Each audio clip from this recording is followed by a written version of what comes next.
Hey everybody, I hope you're all having a wonderful day. I decided to pop on and make a little video, a little bit out of character, or off topic I guess. Not really off topic, it's a parallel topic. So here I am at the farm. I'm going to do another walkthrough video and give an update on all the progress here. So a couple of weeks ago, I woke up and looked out my front door to see what looked like a police cruiser out front, covered in rainbows, which I thought was kind of funny.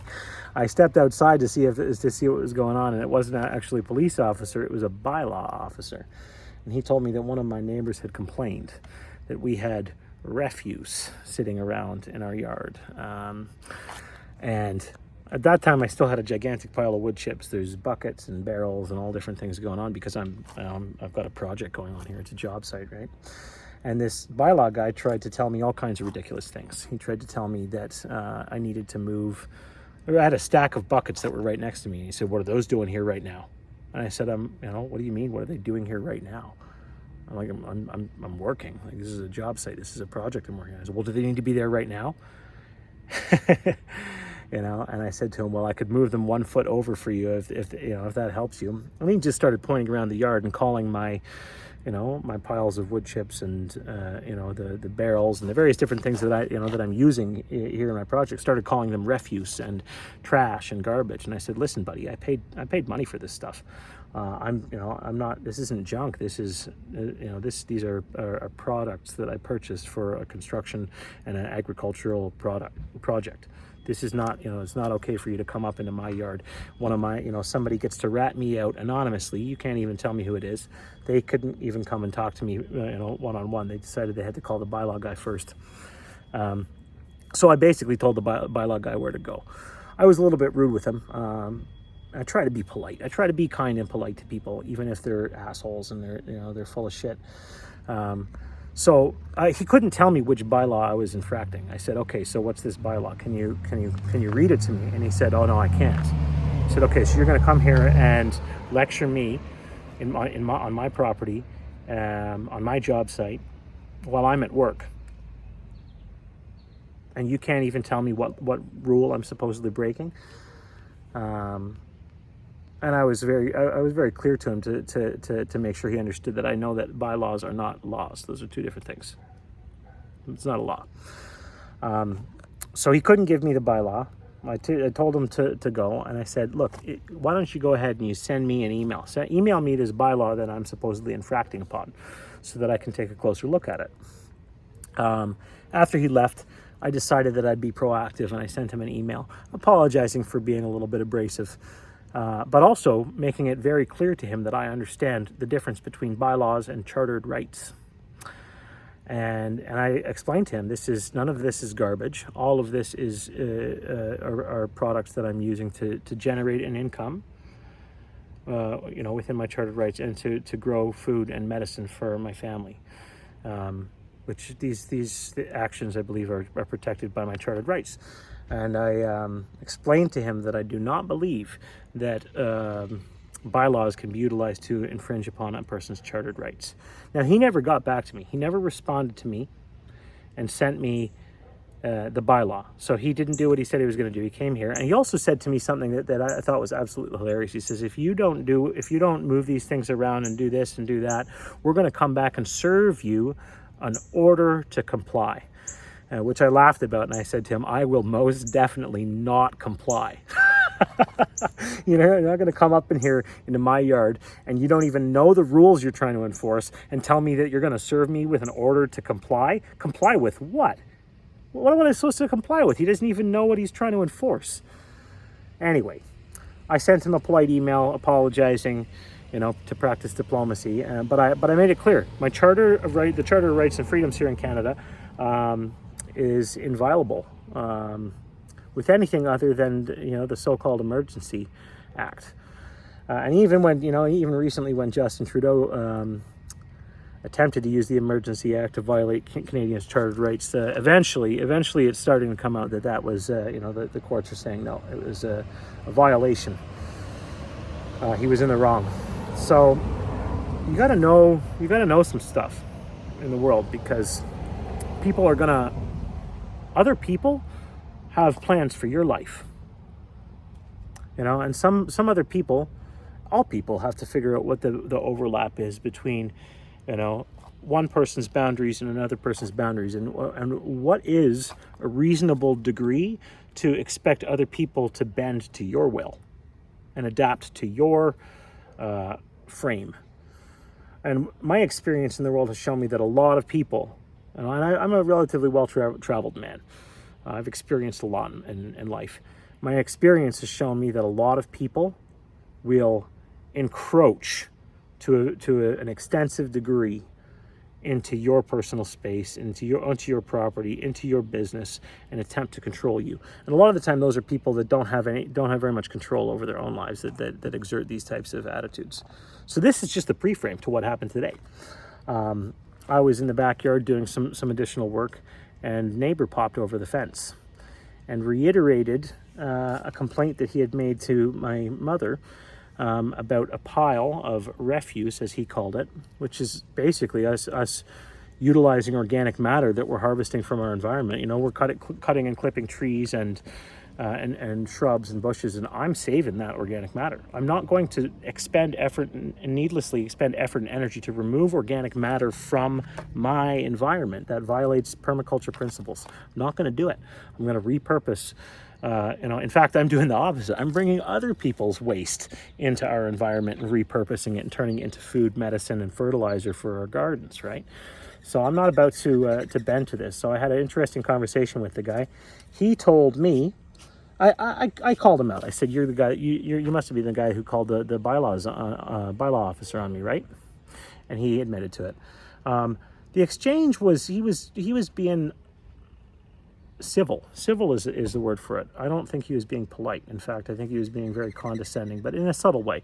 I tried to practice diplomacy, but I got really pissed off. Actually, I was more diplomatic with him than I was with the bylaw officer. But he was saying all kinds of things to me about feeding wildlife and creating an environment for pests and this and that. And it's like, guess what? We're part of nature, man. Like the other day I saw a coyote walk down the street in the suburbs in front of my house. I see foxes, coyotes, raccoons, skunks, all kinds of squirrels and birds and, and things. And I mean, he was worried about mice, and that's the one thing that I gave him. I gave him that one. I said, okay, mice and rats, their droppings are actually extremely toxic, and if that ends up in your food, that can make a person really, really sick. So, I'll play ball on that one. That's why it's good to have cats around, because cats get rid of mice and rats. But yeah, it was the extent to which this guy was trying to control me was, it was unreasonable. Thankfully, I'm not the most reasonable person. I can reason and I can be reasonable to other people, but when people start pushing on my boundaries, that's when I'm going to push back. And so I explained to him, look, this is not, this isn't garbage or refuse. I'm going to compost this material. I'm going to repurpose it and turn it into, hugelkultures in my garden. I am a permaculture designer and a farmer and a mushroom farmer and a mycologist and and this is what I'm doing. I explained it to him, and this is where things took a turn for this is where things really, really got me. Is that then he said to me, "Oh," he pulled the academia card. He said, "Oh, where did you do your training?" And I said, "I read books, man. I've read books. I read the books, and I practiced in the real world, in the forests and farms and." And natural environments that I've worked in and lived in, and I have a whole bunch of real world experience doing bioremediation and turning devastated, landscapes back into fertile oases for life and food and medicine and plants and then he said to me, "Oh well, I have a bunch of friends who are pesticide scientists and fungicide scientists and florists, and they're really worried." And that's when I snapped. I said, "What are you talking about, man? These people, I don't have, these people have nothing to do with me. I don't know them, and you're just basically trying to frame me as a no good, no nothing, and you and your friends are better than me and smarter than me and all this stuff." And the guy probably has no idea how much experience or knowledge or wisdom I actually have. and practice. You can go and get a piece of paper anywhere, and these days they don't even care if you pass. You don't even have to pass your test in universities these days. They just give you a degree no matter what. And if you don't, and if they try to fail you, you can complain and get a degree. It's the world of academia is decaying rapidly. But this guy tried to pull that card on me, and I wasn't having that. And that really rubs me the wrong way when people try to say that because I didn't jump through some hoops and have some special piece of paper that says, someone, some so-called expert who may or may not be an expert at anything is in charge of whether or not I have value. That just gets my goat. So I basically told the guy, look, this is what I'm going to do. I'm going to do exactly what I had planned to do, but I'll move this task up and I'll process this particular pile of wood and yard trimmings. I'll move that up on my list of tasks, but that's about all I'm going to do. I'm not going to stop gardening. I'm not going to stop farming. I'm not going to bend to your will. And I tried really hard to find, some points of tactical empathy, and I think I did a decent job of it. I mean, I want peace with my neighbors. I don't want to fight with my neighbors. I want to be a good neighbor. But being a good neighbor doesn't mean bending to the will of your neighbor or your neighbors. It doesn't mean living your life their way. That's an unreasonable degree to expect someone else. I don't go around telling other people that they should let their that they shouldn't be putting all this yard waste out on the street. They should be growing their own food. And I don't go around telling people that. I don't go knocking on people's doors and leaning over people's fences and telling them how to live their lives and manage their properties. So and even to the point of I don't want people's pesticides blowing over into my yard and poisoning my food and giving me and my family cancer, but I still don't go around and complain about that, right? So people have become detached from nature. It's a really big problem. People, especially here in the suburbs, it's funny because I've been away for a while, and I took a walk the other day. I took a walk through some of the parks and forests and fields that I grew up, in. And seeing how much everything has come to life and grown and matured, it was really, really a beautiful experience. But people have become so detached from nature. And here in the suburbs, with everybody's ticky-tacky little houses where they've got lawns but no food. They got lawns but no gardens. Not everybody, obviously, right? But there's so much of this closed-mindedness where people have deteriorated to the extent that they're so domesticated that all they know how to do is go and work every day to pay taxes. Mostly it's just they're working for very little reason. They're not going to see any of the profit from that work. It's going to take them a lifetime to maybe save up some money, but the government's going to take most of their money away. Government taxes them before they even get any of their money. Then they get taxed again when they try to spend it. They get taxed where they live, they get taxed where they work, they get they get taxed while they're sleeping, they get tax.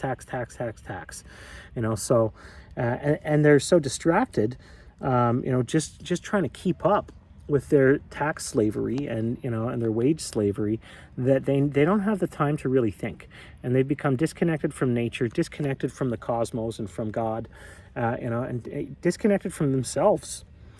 We're part of nature, and natural farming is an important process that I think people need to bring back to their lives. Most people would be completely fucked. Excuse my language. Most people would be completely fucked if the food system collapsed. They wouldn't know. They'd die. Most people would die. Most people wouldn't be able to hack it if the government went away. Most people wouldn't be able to hack it. They've become so domesticated and so acclimatized to their basic slavery that they don't know how to take care of themselves. They couldn't hunt, forage, fish, farm. The state of humanity in the overdeveloped world has gotten to a point where people are really, really, really disconnected, over specialized, to be the slaves of industry and politicians and big government and bankers, and here I am, I'm trying to flip the script on that, right? So stay free, people. Stay free, and remember that you have boundaries.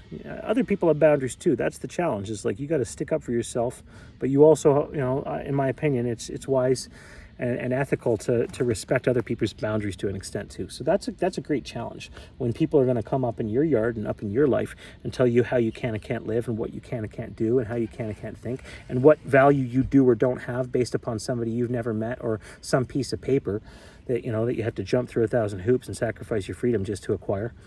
That doesn't end up meaning anything. Most people's college and university degrees become useless. They realize after they've spent decades of their lives going down a certain path that it was meaningless. When they go out to the workforce and to the real world and try to apply and try to show this piece of paper, nobody cares. In the real world, experience is what matters. And I'm not saying that that there's no purpose for academic pursuits. And there's no purpose for certifications and standards and things like this, but people disproportionately value them, and it's causing our society to decay.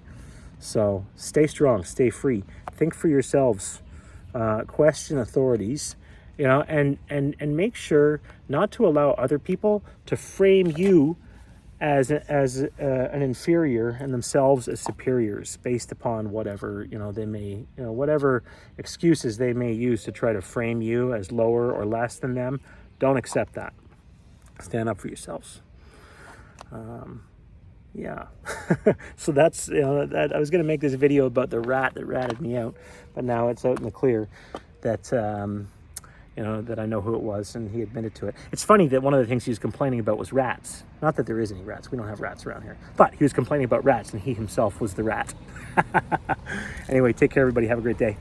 And stay free and grow your own food and learn how to interact with nature. Learn real skills, learn business skills, learn communication skills, learn how to take care of your health, learn about biology, learn about the environment. In this day and age, anybody can learn anything they want to. All this information is out there for free on the internet. There's no need for you to jump through a bunch of stupid hoops and only, pigeonhole yourself in one category. Take up all different kinds of hobbies, learn all different kinds of skills, become a Renaissance man. Become a high-value individual who is capable and competent and can do things on their own. Because, the reality is that the world is kind of coming apart at the seams. And your degree is going to be absolutely useless if society collapses. So prepare.